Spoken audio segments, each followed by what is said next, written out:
اللہ اس گناہ کو نہیں بخشے گا کہ کسی کو اس کا شریک بنایا جائے، اور اس کے سوا اور گناہ جس کو چاہے گا بخش دے گا، اور جس نے اللہ کے ساتھ شریک بنایا تو بے شک وہ رستے سے دور جا پڑا۔ یہ لوگ اللہ کے سوا جو پرستش کرتے ہیں تو کچھ دیویوں کی، اور پکارتے بھی ہیں تو شیطان سرکشی کو، جس پر اللہ نے لعنت کی ہے، اور وہ اللہ سے کہنے لگا میں تیرے بندوں سے غیر اللہ کی نیاز دلوا کر مال کا ایک مقرر حصہ لے لیا کروں گا، اور ان کو گمراہ کرتا اور انہیں امیدیں دلاتا رہوں گا، اور یہ سکھاتا رہوں گا کہ جانوروں کے کان چیرتے رہیں، اور انہیں سمجھاتا رہوں گا، تو وہ اللہ کی بنائی ہوئی صورتوں کو بگاڑتے رہیں گے۔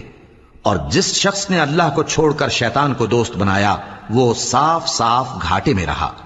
وہ ان کو وعدے دیتا ہے اور امیدیں دلاتا ہے، اور جو کچھ شیطان انہیں وعدے دیتا ہے وہ دھوکہ ہی دھوکہ ہے۔ ایسے لوگوں کا ٹھکانہ جہنم ہے، اور وہ وہاں سے کوئی راہ فرار نہیں پا